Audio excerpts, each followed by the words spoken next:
pagi hari ini kita belajar dari kebenaran firman Tuhan. Boleh ya, kita mulai ya. Dari Lukas 16 ayat 1 sampai 9. Saya bacakan perlahan dulu. Di sini menceritakan tentang perumpamaan tentang bendahara yang tidak jujur.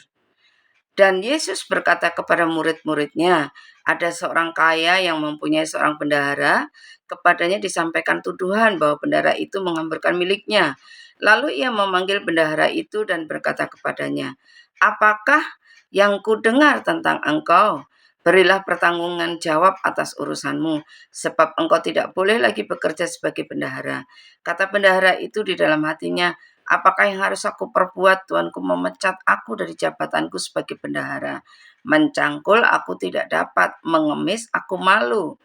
Aku tahu apa yang akan aku perbuat supaya apabila aku dipecat dari jabatanku sebagai bendahara, ada orang yang akan menampung aku di rumah mereka. Lalu ia memanggil seorang demi seorang yang berhutang kepada tuannya. Katanya kepada yang pertama, berapakah hutangmu kepada tuanku? Jawab orang itu, 100 tempayan minyak. Lalu katanya kepada orang itu, inilah surat hutangmu, duduklah dan buat surat hutang lain sekarang juga, 50 tempayan. Nah, boleh dibandingkan ya, tadi hutangnya 100 dan kemudian disuruh membuat surat hutang yang baru 50 tempayan. Kemudian ia berkata kepada yang kedua, dan berapakah hutangmu? Jawab orang itu, 100 pikul gandum, katanya kepada orang itu. Inilah surat hutangmu, buatlah surat hutang lain 80 pikul. 100 pikul menjadi 80 pikul. Ayat yang 8, lalu Tuhan itu memuji bendahara yang tidak jujur itu karena ia telah bertindak dengan cerdik. Sebab anak-anak dunia ini lebih cerdik terhadap sesamanya daripada anak-anak terang. Dan aku berkata kepadamu, ikatlah persahabatan dengan mempergunakan mamon yang tidak jujur, supaya jika mamon tidak mendapat menolong lagi, kamu diterima di dalam kemah abadi. Ya, Bapak Ibu Saudara sekalian yang diberkati Tuhan, kita belajar daripada kebenaran firman Tuhan. Pertama kali bacanya saya mumet juga ya, ini maksudnya apa gitu ya. Ya, kita belajar satu pemahaman, satu pewahyuan, satu surat cinta yang diberikan Tuhan kepada saudara dan saya. Nah, Pak Darius hari ini izin gantian, beliau yang istirahat, saya yang standby. Semalam kami pelayanan selesai sekitar jam 1. Pelayanan dari Lampung ya, ada satu keluarga dari Lampung dan minta dilayani. Luar biasa, nggak perlu saya ceritakan ya pelayanannya, karena ngeri-ngeri sedap pelayanannya. Nah, kita belajar dari Lukas 16, di situ tentang bendahara yang tidak jujur. Nah, harta di dunia ini bisa digunakan menjadi berkat atau menjadi kutuk. Tergantung bagaimana menggunakannya, menjadikan pemuas keinginan pribadi atau sebagai sumber untuk melayani sesama. Nah, itu tergantung daripada bagaimana sikap kita, bagaimana kita mengelola harta itu. Inilah yang kita pelajari sebagai topik utama dalam pasal 16, yakni tentang penggunaan harta. Bendahara dalam kisah ini memiliki reputasi yang dapat mengancam kedudukannya. Jadi dia mungkin sudah memakan uangnya banyak ya, terutama ketika tuannya meminta laporan keuangan. Jadi bendahara ini reputasinya sudah dapat mengancam kedudukannya. Kalau kita melihat ya, para koruptor saat ini mulai dibongkar semuanya ya. Kita berdoa untuk Bapak Mahfud MD, kita berdoa untuk Pak Jokowi secara khusus, kita berdoa bagi orang-orang yang jujur, karena mulai saya menangkap akan ada kebangkitan besar bagi orang-orang jujur untuk bergerak, untuk menjadi Daniel di akhir zaman, menjadi pribadi yang sanggup menjadi pribadi yang mengubah tatanan kerajaan dunia menjadi kerajaan surga. Nah, kita juga persiapkan anak-anak kita, karena saya menangkap ada 3 generasi yang akan dibangkitkan Tuhan. Nah, generasi yang pertama ini yang sangat krusial, sangat kita perlu dukungan untuk generasi yang pertama, yaitu generasi 0 tahun sampai 15 tahun. Jangan kaget kalau Bapak Ibu Saudara sekalian punya anak atau punya cucu usia 0 sampai 15 tahun, kemudian dari mulutnya akan keluar kata-kata nubuat, dari mulutnya akan keluar kata-kata doa, dari mulutnya akan keluar kata-kata firman. Karena ini pergerakan akan cepat sekali. Orang-orang yang tidak jujur akan mendapatkan sesuatu yang daripada Tuhan kalau dia tidak bertobat. Nah, bendahara ini juga seperti itu, dia ketahuan tuannya karena dia tidak jujur. Nah, bendahara ini khawatir menghadapi ancaman pemecatan, ia mulai memutar otaknya, mulai mencari cara. Bagaimana caranya supaya ia memperoleh bantuan di kemudian hari. Karena dijelaskan tadi kan, dia mencuri nggak bisa, mengemis malu, ya kan? Mengemis malu, mencangkul nggak bisa. Jadi dia nggak bisa apa-apa selain menjadi bendahara. Dia mulai memutar otak bagaimana caranya. Kemudian dengan cerdiknya, ia mengambil hati orang-orang yang berhutang kepada majikannya. Dipanggilnya orang-orang yang berhutang itu satu persatu dengan mengurangi jumlah hutang orang tersebut. Ya mungkin ini jadi gini, mungkin utangnya 20 jadi berbunga jadi 100, itu bisa terjadi ya. Nah bukan banyak sih, ada beberapa yang salah pengertian tentang uang riba ya. Ada dari suku di Indonesia ini mengatakan bahwa seperti, 1 talenta yang di 1 talenta, 2 talenta, 5 talenta. Jadi sah-sah aja membungakan uang ya kan, tidak seperti itu karena kalau kita membungakan uang kita sudah berdosa menyalahi firman Tuhan ya. Bendahara ini kemudian memanggil semua orang-orang yang berhutang kepada tuannya dan mengurangi jumlah hutangnya. Kalau tadi kita lihat ya, 100 minyak menjadi 50, 100 pikul gandum menjadi 80. Mungkin si bendahara melakukannya dengan mengurangi jumlah bunga pinjaman orang tersebut yang seharusnya menjadi komisi. Komisi untuk dia ya. Dengan apa yang telah dilakukannya, si bendahara berharap telah menanam budi sehingga suatu saat bisa memperoleh bantuan dari orang-orang tersebut. Nah, bendahara yang tidak jujur ini telah belajar dari kegagalannya. Saya mau sampaikan, kalau hari ini kemarin kita gagal, kemarin kita melakukan dosa, kemarin kita melakukan ketidakjujuran, itu bukan akhir dari segalanya. Beberapa waktu lalu saya mengalami satu tekanan yang luar biasa, intimidasi yang luar biasa. Sampai saya harus, aduh Tuhan, rasanya secara manusia nggak sanggup. Secara manusia sudah hands up saya, sudah waduh jungkir balik nggak karuan. Tapi kita mengucap syukur ketika ada satu respon yang dari setiap kehidupan kita untuk mau berubah, menyadari kesalahan kita, dan kita mau berubah, kita mau bertobat, kita mau diubahkan Tuhan, kita mau memulai dengan start yang baru, kita mau memulai hidup kita dengan satu tindakan, tadi saya bersyukur sekali pujian terakhir, pengampunan yang kau beri ya kan, memulihkanku. Nah, jadi apapun dosa kita, apapun kesalahan kita sesungguhnya bukan akhir dari segalanya. Saya tidak kompromi dengan dosa, saya tidak mau kompromi dengan kesalahan. Tetapi kalau saudara, Bapak Ibu Saudara dan saya bertobat, mau menyadari kesalahan ini dan mengambil satu sikap berubah, maka Tuhan akan membuat perhitungan yang baru. Kata firman Tuhan di Mazmur 103 ayat 12 dikatakan, sejauh timur dari barat Tuhan akan melemparkan dosa kita, Tuhan akan menghapuskan dosa kita, Tuhan akan melupakan dosa kita. Asal kita mau berubah, asal kita mau bertobat, asal kita mau memulai hidup ini dengan satu tindakan, saya mau berubah, saya mau diubahkan.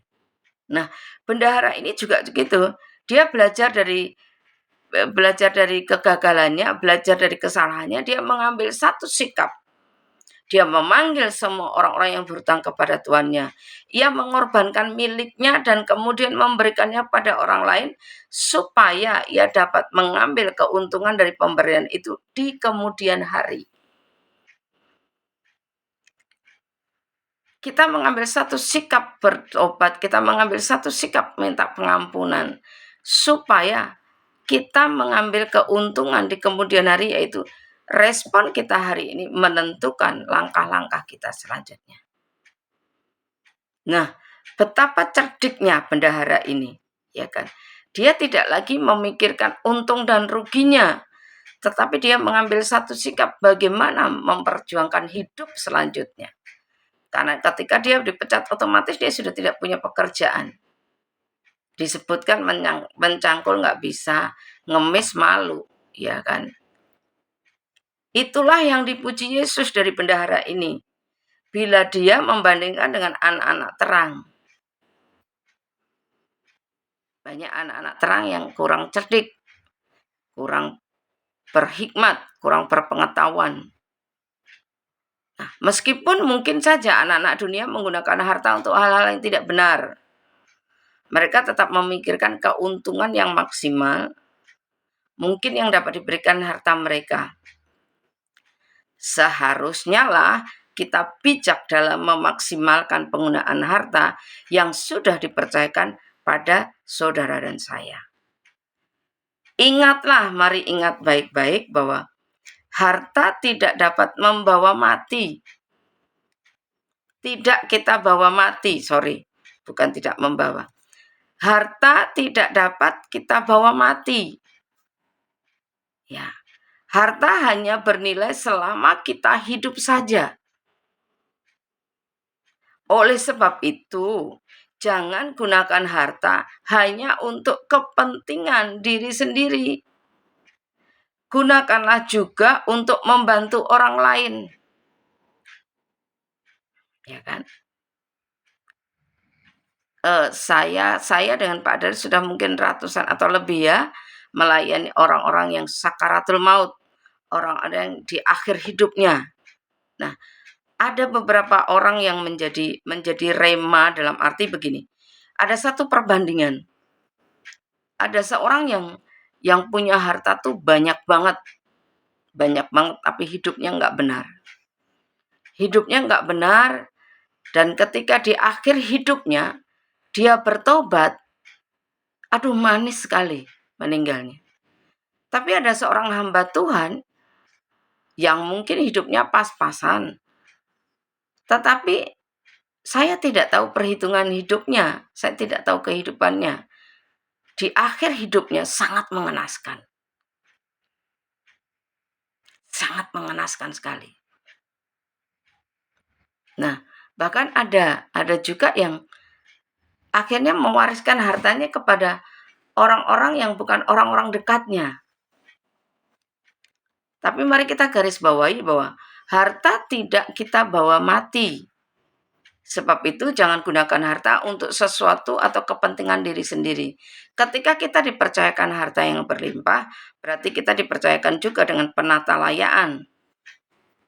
Ya, semakin banyak memberi, semakin banyak berkat. Ketika kita memberi atau membagikan sesuatu, tidak membawa kita kepada kemiskinan.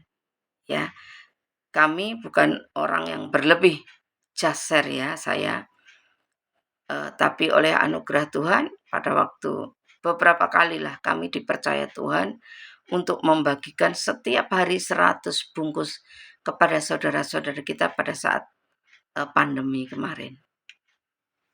Ya, kalau ditanya dari mana, saya juga tidak tahu harta itu uangnya dari mana. Ya ada sih yang menyumbang, ada, tetapi tidak sebanyak yang kami, karena kami setiap hari waktu itu ya. Tapi puji Tuhan oleh anugerah Tuhan semua cukupkan. Nah, harta tidak kita bawa mati. Ya, harta itu tidak kita bawa mati. Jadi ketika kita dipercayakan Tuhan, berarti kita harus siap-siap untuk penata layanan, untuk berbagi dengan yang lain. Nah, untuk itu seharusnya kita bijak dalam memaksimalkan penggunaan harta yang sudah dipercayakan kepada saudara dan saya. Harta hanya bernilai selama kita hidup. Jadi poin yang pertama yang kita boleh ambil yaitu satu sikap, yaitu dosa apapun yang kita lakukan bukan akhir dari segalanya. Selama kita mau bertobat, selama kita mau berubah, maka dosa itu bukan akhir dari segalanya. Maka Tuhan akan memperhitungkan dan Tuhan akan melemparkan dosa kita, Tuhan akan membuang dosa kita, Tuhan akan melupakan dosa kita sejauh timur dari barat. Ya, sejauh timur dari barat. Nah, oleh sebab itu, jangan gunakan harta hanya untuk kepentingan diri sendiri. Poin yang kedua adalah mari kita ikut berbagi, mengambil bagian daripada salah satu rencana Tuhan. Salah satu ada satu pujian mengatakan gini, berikanku mata seperti matamu, memandang Tuhan di sekelilingku, berikanku hati, ya, berikanku tangan untuk melakukan tugasmu. Mari kita mengambil sebagian, menyisihkan sebagian harta kita untuk berbagi. Karena memiliki harta juga menyandang tugas penata layanan, maka kita harus memikirkan bagaimana menggunakan harta dalam pelayanan untuk memuliakan Tuhan. Salah satu kesulitan untuk memahami perumpamaan ini adalah tentang bagaimana mungkin seorang bendahara yang licik karena ketidakjujuran ini bisa menjadi teladan bagi anak-anak Tuhan dalam berbisnis. Bapak Ibu Saudara sekalian yang diberkati Tuhan, mungkin Bapak Ibu Saudara sekalian ada yang bergerak di usaha, bisnis, tetapi tidak menutup kemungkinan ada juga orang-orang yang melayani yang tidak jujur juga, ya. Apakah kita harus pintar untuk mendapatkan hati pelanggan kita dengan cara merugikan atasan kita, seperti yang dilakukan bendahara tersebut terhadap majikannya? Ada hal yang menarik untuk disimak di sini. Majikan si bendahara tidak memujinya oleh karena ketidakjujurannya, melainkan oleh karena kecerdikannya. Sehingga majikannya tidak merugi juga. Bendahara ini cerdik karena ia membuat orang menjadi berterima kasih kepada dirinya dengan cara memberikan pengurangan hutang kepada orang itu. Ya. Ini cerdiknya ya. Poin yang kedua yang diambil bendahara itu ini. Dia mengambil satu sikap mengurangi hutang orang-orang yang berhutang kepada majikannya. Dan majikannya tidak dirugikan dalam hal ini. Dia menguranginya, mungkin ini adalah komisi buat dia. Dia mengurangi sehingga apa yang terjadi? Dia menjadi seolah-olah menjadi pahlawan bagi orang-orang yang berhutang dan menjadi pahlawan bagi majikannya. Dan Yesus sendiri berkomentar bahwa anak-anak dunia ini lebih cerdik daripada anak-anak terang. Ya kan? Jadi bendahara ini mengambil satu sikap, walaupun itu merugikan diri sendiri atau mungkin komisinya dihilangkan, dia nggak pedulikan itu. Yang dia pedulikan bagaimana hidup selanjutnya. Untuk itu dia mengambil satu sikap, dia menjadi pahlawan bagi orang yang berhutang dan pahlawan bagi majikannya. Dengan cara mengurangi hutang seperti yang kita tadi baca, dari 100 pikul gandum menjadi 80 gandum. 20 pikul gandum itu lumayan loh ya. Kemudian dari 100 minyak tempayan menjadi 50 tempayan. 50 tempayan minyak tuh besar loh. Kalau Bapak Ibu Saudara sekalian melihat tempayan itu besar. Satu tempayan aja tuh besar, itu bisa untuk berapa ya, setengah tahun kali ya. Kalau yang nggak suka goreng-gorengan ya bisa lebih, ya kan. Tapi yang suka goreng-gorengan ya mungkin setengah tahun. Nah berarti besar sekali gitu loh. 50 tempayan berarti setengah tahun, ya 2,5 tahun lah, ya, mengurangi itu, ya. Nah, oleh karena itu Sang Guru Agung menasihatkan para muridnya agar dengan cerdik memanfaatkan kekayaan dunia yang dimilikinya untuk mengikat persahabatan di dalam dunia ini.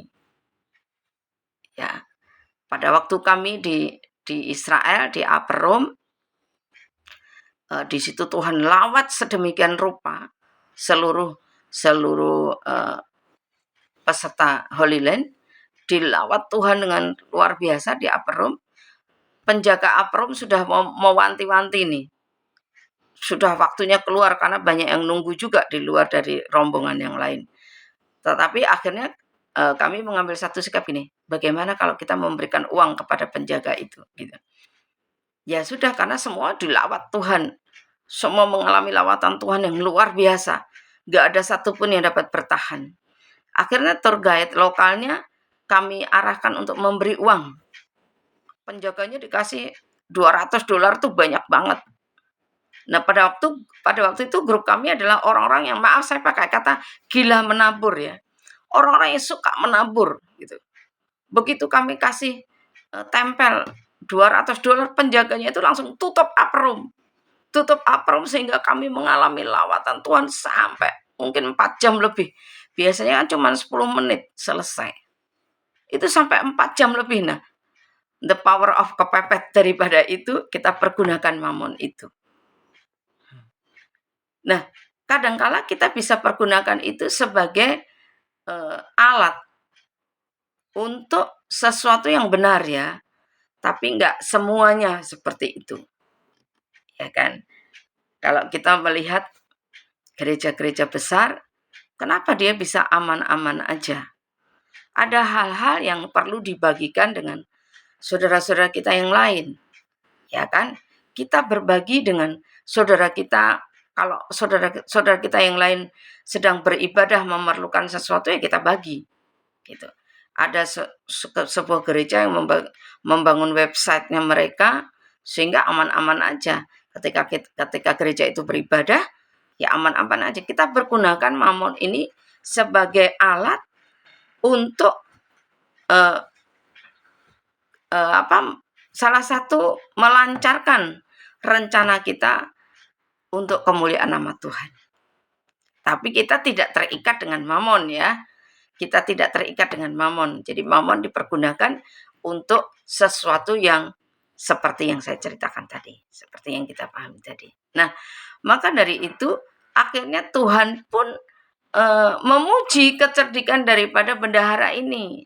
Ya kan? Dia mengambil satu sikap, pertama dia mau bertobat. Kemudian dia mengambil satu sikap jalan keluar seperti itu. Nah, apa yang menjadi perhatian bagi Bapak Ibu Saudara sekalian dengan saya? Apakah kita ini dalam posisi yang mana? Ya kan? Tanpa kita sadari, mungkin kita berdosa atau melakukan kesalahan yang menurut pandangan kita adalah menjadi sesuatu yang fatal. Semalam itu ada laki-laki dan perempuan dan kedua anak datang ke rumah saya. Nah, sebelum mereka datang, saya itu sudah dikirimin foto. Ini loh, gitu. Saya sudah dapatkan bahwa ini nggak benar ini, gitulah. Kemudian begitu datang, Tuhan langsung buka. Ini istri pertama apa istri kedua? Wah, ternyata rumit sekali perjalanan hidupnya. Dan akhirnya kami baru, karena kami sedang online ibadah jam 5. Itu kami sudah tahan karena saya takut manifestasi Roh Kudus, dia pelepasan kan mengganggu jalannya ibadah. Akhirnya begitu selesai ibadah dilepas dan mengalami manifestasi daripada Roh Kudus. Belum selesai sih pelayanannya, dilanjutkan hari ini. Ya kan, dilanjutkan hari ini. Jadi kesalahan mereka melakukan itu, saya tantang. Tuhan sampaikan begini, mau bertobat apa enggak? Kalau mau bertobat ya kalian harus berpisah karena ini enggak benar. Meninggalkan keluarga demi jatuh cinta kepada yang lain. Ya kan? Saya percaya di TDP enggak ada ya yang seperti itu. TDP itu orangnya baik-baik, orangnya kudus-kudus, orangnya jujur-jujur. Amin ya. Haleluya. Jauh di kutub utara itu yang banyak ya. Jadi seperti itu. Ada satu sikap bertobat, ada satu sikap mau berubah. Dan sikap kedua membaharui tingkah lakunya. Maka Tuhan memperhitungkannya sampai Tuhan aja memuji kecerdikannya. Tuhan tidak lagi mengingat ketidakjujurannya, tetapi yang dibahas Tuhan akhirnya apa? Tuhan mengingat kecerdikannya. Sampai-sampai Tuhan membandingkan, loh ini loh anak-anak terang yang katanya doa tiap hari, yang katanya melayani tiap hari, yang katanya di gereja tiap hari, yang katanya malah mengatakan firman Tuhan tiap hari, tetapi tidak secerdik anak-anak dunia yaitu bendahara itu. Ya kan? Setan tidak takut saudara berdoa setiap hari. Setan tidak takut saudara memuji Tuhan setiap hari. Yang setan takut, iblis takutkan adalah ketika saudara dan saya melakukan firman Tuhan. Jadi setan itu, iblis itu nggak takut. Kita mau memuji tiap hari, nggak takut. Tapi ketika kita memuji Tuhan, melakukan firman Tuhan, nah iblis pada kocar-kacir. Nah, saudara ingat kan? Bapak Ibu saudara ingat bagaimana Tuhan dicobai. Kalau kamu mau menyembah aku, maka aku akan berikan seisi dunia ini. Ya kan? Tuhan sampaikan, firman Tuhan berkata, sebab firman Tuhan berkata, kita hidup bukan hanya karena roti saja. Ya. Tuhan aja dicobain loh sama iblis. Apalagi saudara dan saya untuk menikmati harta sebanyak-banyaknya. Seringkali kita melihat orang-orang yang berlaku curang tentang harta, orang-orang yang berlaku curang tentang mamon. Ya kan? Begitu kita diberkati, bukan diberkati, begitu kita dipercayakan Tuhan dengan rezeki dulu. Ya kan? Rezeki dulu, kita lupa akan hal yang tanggung jawab yang diberikan Tuhan kepada saudara dan saya. Nah, Bapak Ibu saudara sekalian diberkati Tuhan, setelah kita tinggalkan dunia yang fana ini, maka kekayaan yang kita miliki sudah tidak dapat dimanfaatkan lagi dalam kehidupan yang lain. Dalam kehidupan di mana? Di akhirat ya. Nanti ya. Tidak dapat dimanfaatkan. Jadi kita percuma juga, bukan percuma, maaf. Mari kita pergunakan harta kita sebaik mungkin. Ya kan? Makanya saya tidak anti perpuluhan, saya juga tidak anti orang membayar perpuluhan, saya juga tidak memaksakan orang membayar perpuluhan, ya. Tapi marilah kita belajar dari firman Tuhan. Mari kita berbagi, kalau memang itu haknya Tuhan, ya kita kembalikan ke Tuhan. Jangan sampai kita perpuluhan tetapi menyiksa diri. Artinya begini loh, bagi saya dengan Pak Darius dari Gereja Kingdom Heaven Family begini. Lebih baik jemaat mempersembahkan hidupnya bagi Tuhan daripada mempersembahkan perpuluhan ternyata hatinya tidak ikhlas. Ya kan? Perpuluhan, persembahan sulung, kita tidak memaksa atau menganjurkannya, tidak. Bagaimana kita mengenali Tuhan dengan benar, maka kita akan tahu porsi kita akan tahu tugas kita akan tahu apa kewajiban kita akan tahu tanggung jawab kita. Makanya kita mengarahkan kepada intimisinya dulu, bukan kepada hal-hal yang seperti itu. Supaya kita maksimal memanfaatkan harta, memanfaatkan berkat yang Tuhan percayakan atas setiap hidup kita. Sehingga ketika kita mengenali Tuhan dengan benar, kita tahu firman Tuhan dengan benar, maka kita akan tahu apa yang harus kita lakukan, apa yang harus kita kerjakan. Nah, Bapak Ibu Saudara sekalian yang diberkati Tuhan, 2 poin penting yang diambil daripada bendahara ini kiranya menjadi rema dan menjadi patron, menjadi contoh bagi kita yang mungkin kemarin kita melakukan kesalahan, yang mungkin kemarin kita melakukan dosa. Bukan akhir dari segalanya ketika kita mau bertobat. Ketika kita mau dirubah Tuhan, ketika kita mau mengambil satu sikap aku mau berubah, aku mau bertobat, aku mau mengembalikan. Seperti halnya Sakeus, mengembalikan apa yang selama ini aku curi. Ya, dan maka Tuhan akan mengubah hidup kita dan Tuhan menjadikan saudara dan saya menjadi lebih berharga. Ya, menjadi berharga. Ada satu kebenaran firman Tuhan di Pengkhotbah itu dikatakan gini. Maaf di Pengkhotbah berapa ya? Jadi ada panci kuali yang berkarat. Panci atau kuali yang berkarat itu kalau karatnya terlalu tebal itu nggak bisa hanya sekedar digosok, tapi perlu dibakar dulu supaya supaya keraknya jatuh lepas. Artinya bagaimana dosa itu bisa lepas dari hidup saudara dan saya kalau tidak ada pertobatan sesungguhnya. Harus dibakar dulu, harus mengalami pembakaran dulu, harus mengalami pertobatan dulu, baru kerak-keraknya itu lepas dari pancinya. Demikian juga apa yang Bapak, Ibu, Saudara, dan saya lakukan hari-hari ini. Mari kita persiapkan diri kita sebaik mungkin menuju hidup kekekalan dengan cara berubah. Mengambil satu sikap berubah, bertobat. Tidak hanya sekedar ikut doa, tidak hanya sekedar A, B, C, D, tetapi mengambil satu sikap, aku mau mengatakan tidak pada dosa.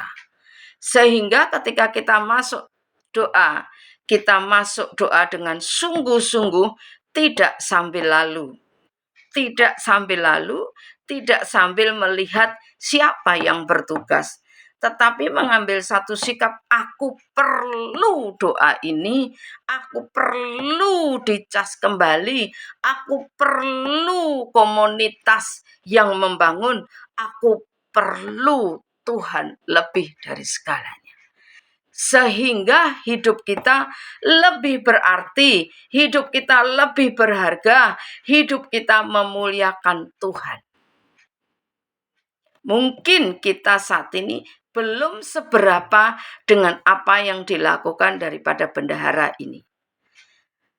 Tidak ada kata terlambat untuk memulai pertobatan. Tidak ada kata terlambat untuk kita memulai sesuatu yang baik. Karena pada dasarnya Roma 8 ayat 28 dikatakan, Allah turut bekerja sama untuk mendatangkan segala kebaikan bagi orang yang mengasihi Dia, yang terpanggil sesuai dengan rencananya. Saya terlalu percaya seluruh member TDP adalah orang-orang yang terpanggil sesuai dengan rencananya dan mengasihi Tuhan. Mari Bapak Ibu Saudara sekalian,